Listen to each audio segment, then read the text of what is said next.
Hello guys. All right, so for those who are watching me for the very first time, welcome. My name is Adeola and I am a Nigerian living here in Merida, Yucatan, Mexico.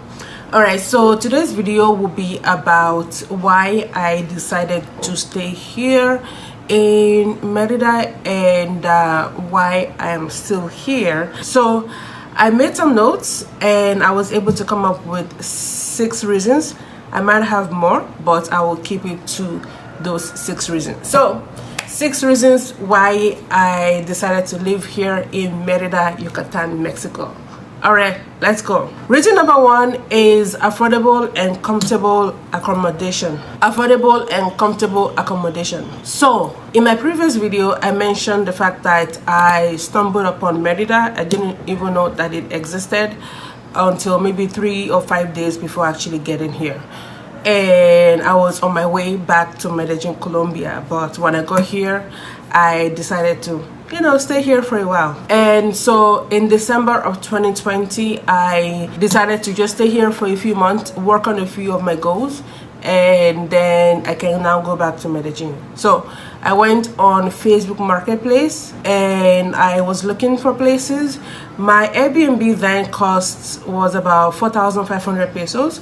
It was only for an apartment, like a studio apartment. So it's called Aparto Estudio. So it was about 4,500 pesos, but I wanted a 1-bedroom apartment. So I wanted the bedroom to be separate from the living room and the kitchen. And so I increased my budget to about 5,000 pesos. So yeah, I was able to get one, which was, then it was 5,000 pesos. I will do another video about how to find comfortable and affordable accommodation here in Merida. But yeah, that's pretty much it. So I was able to find my current place. Then it was about 5,000 Mexican pesos. Then the currency exchange rate was about $1 to 20 pesos, meaning that I was paying about $250 USD, and that was a very, that's like the cheapest I've ever found for rent in all of my years of traveling. Not even when I was living in Medellin. But in Medellin, I did Airbnb all throughout because that was just the phase I was in. So my apartment then, it was like furnished, just partly furnished. It was a really nice apartment, an okay neighborhood close to Centro, so I decided to stay. So that's reason number 1, comfortable and affordable accommodation. And the second reason, actually, which is my main reason, is that I was able to get my temporary residency, which was good for 4 years. So around the time that I was looking to extend my tourist visa, because then you could get up to 6 months stay in Mexico, and you can just leave the country, come back, and they will give you an additional 6 months. So you can stay for several years, just keep doing that, visa run and such. Whereas in Colombia, that wasn't the case. You have to leave the country for 6 months and then come back. Mexico then, and I think even up until right now, till today, you can still do that. So that was what I was thinking of doing, because I had signed a 1-year lease. So I was like, okay, I've only spent 5 months.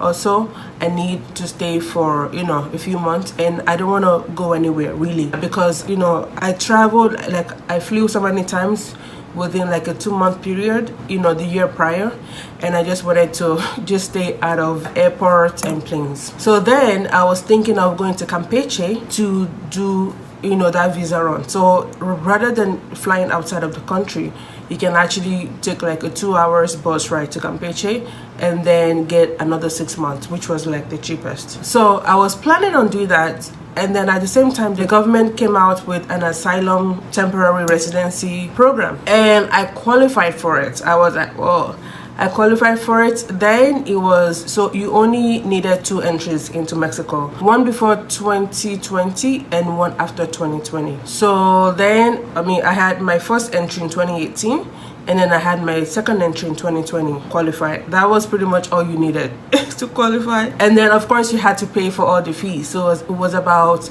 13,500 pesos. Like you have to pay for like an expired tourist visa, because they need you to actually stay until your visa expires, and then you pay the fine. I don't understand why, but and then all the other processing fees. and then I paid a lawyer an additional 6,000 pesos to process that, even though I could have done it myself. But the mental state I was in then, I was just like, this is too good to be true. It can't be it. Let me find somebody, a professional who has the links and like networks, pay him, and then I would actually be guaranteed to get it. Even though I could have done it myself, it seemed very easy. I could speak basic Spanish, but I thought, this is too good to be true. This is too good to be true. So let's get somebody else to go through that processing. So it was almost 20,000 pesos. Then again, the currency exchange rate then was 1 to 20. So it was about, you know, $1,000 thereabouts.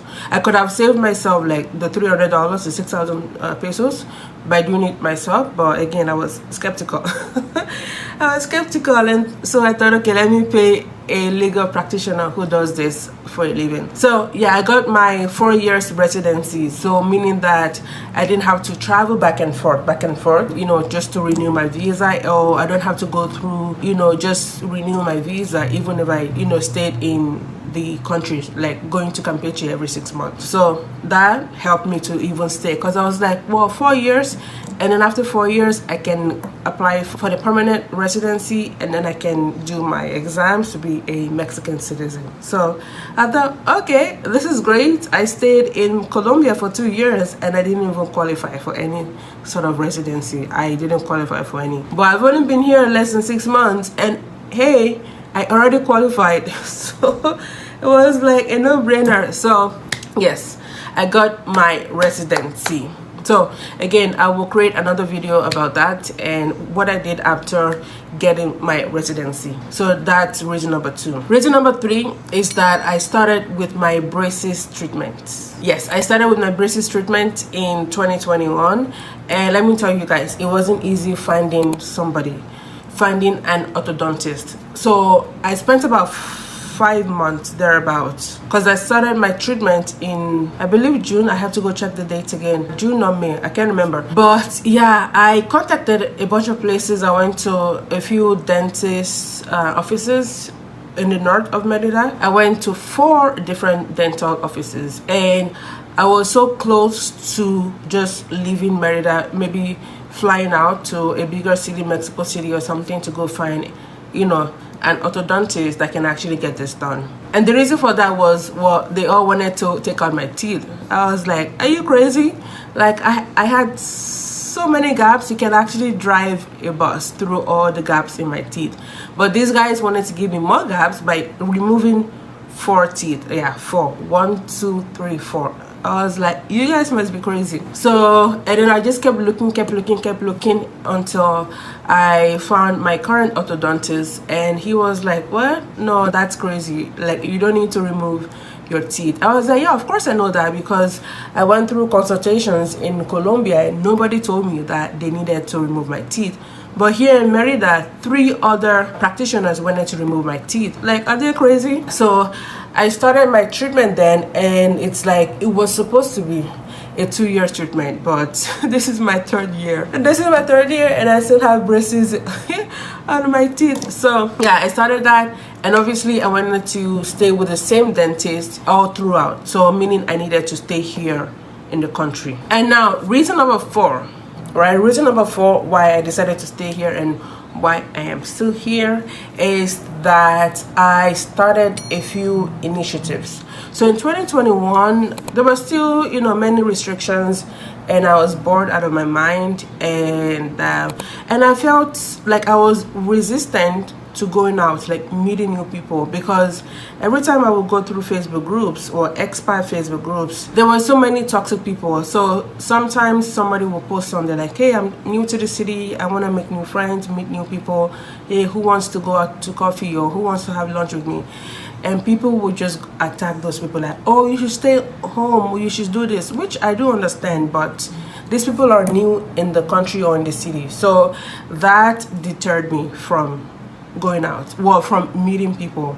I went out a few times, but really I was home a lot. So I thought, okay, if I'm here, I'm stuck here at least for the 2 years that I needed to get my braces done, and who knows, maybe 4 years for my residency, even though the lawyer had told me that I didn't have to stay in the country for the whole 4 years. I could leave and then come back, no big deal. So I was like, okay, if I have to be here for 2 years, I need to improve my social life. So in 2022, I had to just get outside of my comfort zone, and I started a few initiatives such as the weekly language exchange group.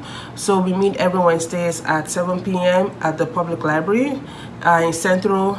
I sometimes will put together ladies brunch, Sunday mornings, Saturday mornings, usually weekend mornings. And then I had a professional networking event, and then I've had singles meetups, singles events, and then sometimes I would just go to the beach, or just go on road trips with friends. So just something to add some excitement into my life here in Merida. So I started doing that after a year of being here, because I was like, well, I mean, I'm still doing this braces treatment, so let's do something, having things, creating things, because then this was like sort of during pandemic / post-pandemic. There weren't so many things to do, and instead of waiting for someone to create something and then they invite me, I thought, hey, let's create one. Let me create my own platform and such. So I started hosting all of these initiatives, and I still have a few things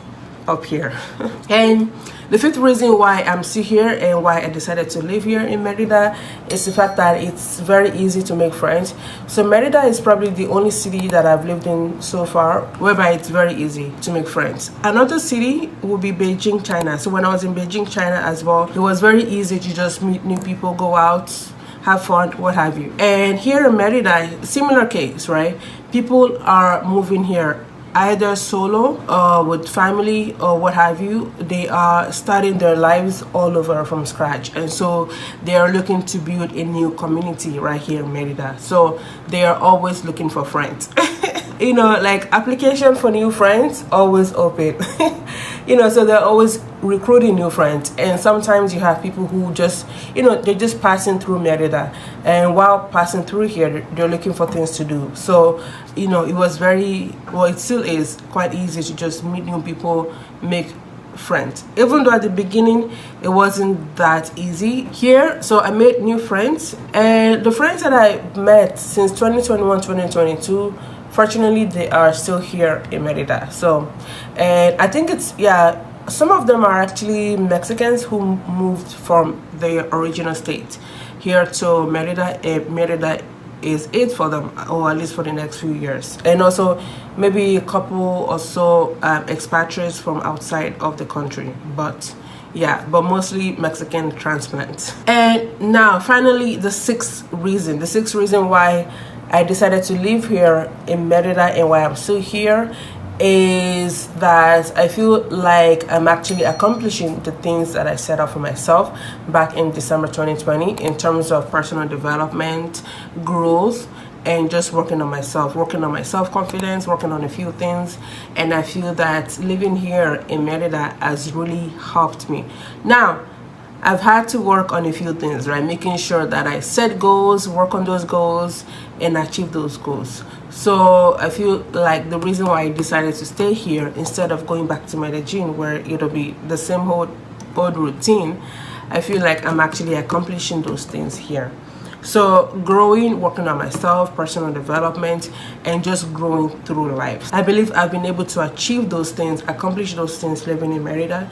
And I feel like, well, I still have a few more things to get done to achieve. So let's stay here and then just continue to work on ourselves. So I really love that. One bonus reason, so let me just put the seventh reason number 7, is that Merida is a small city, right? So I mentioned this in my previous video whereby I was like, it's a very small city, so it's very easy to get around.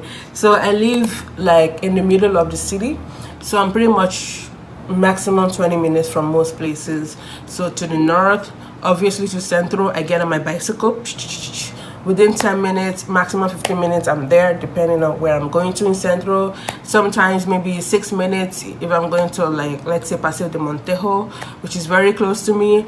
And going to the north, going to the south, it's about 20 minutes. So my violin lesson, it's in the south, so 20 minutes driving. So like very easy to move around, very easy to get around.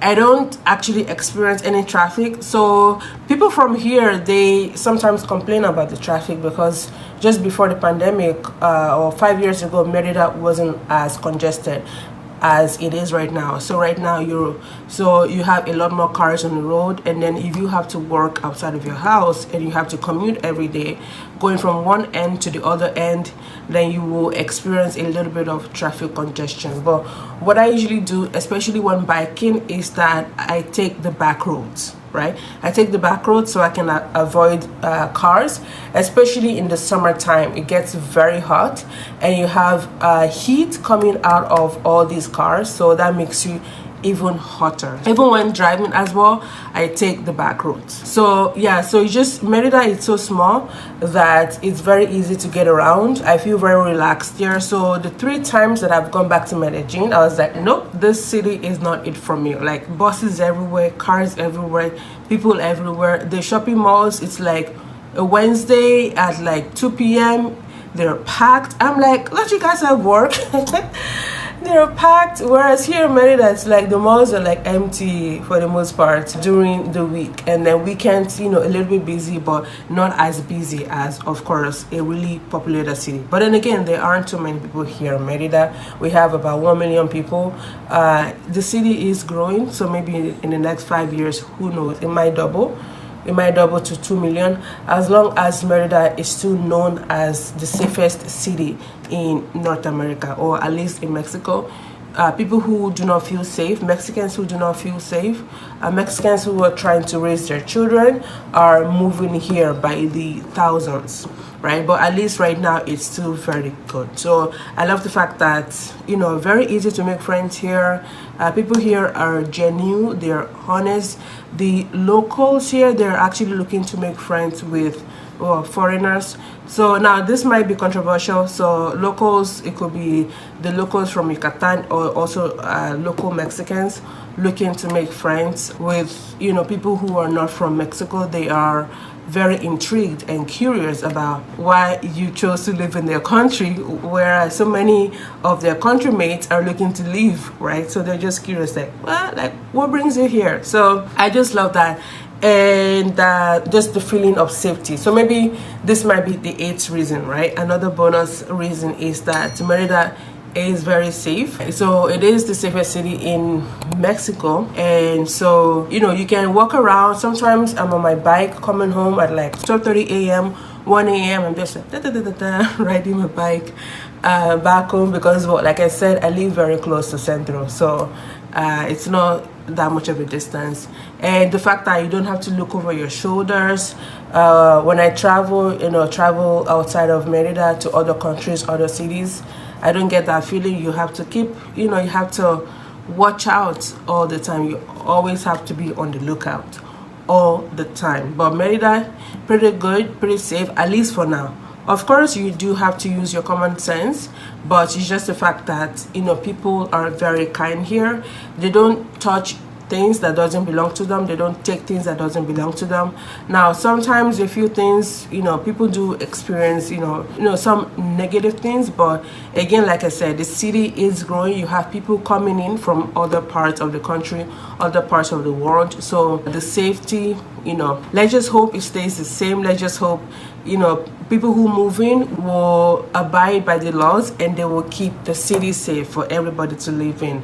But yeah, I just love the fact that as a single woman living here, it feels very good. Everybody, for the most part, they're very friendly, respectful, including kids, including teenagers. You know, people are so respectful here and just very kind. So those are the reasons why I decided to stay here and why I'm still here. So maybe even that might be reason number 9. I keep adding, yeah, so just the fact that the people here are very nice and respectful and kind.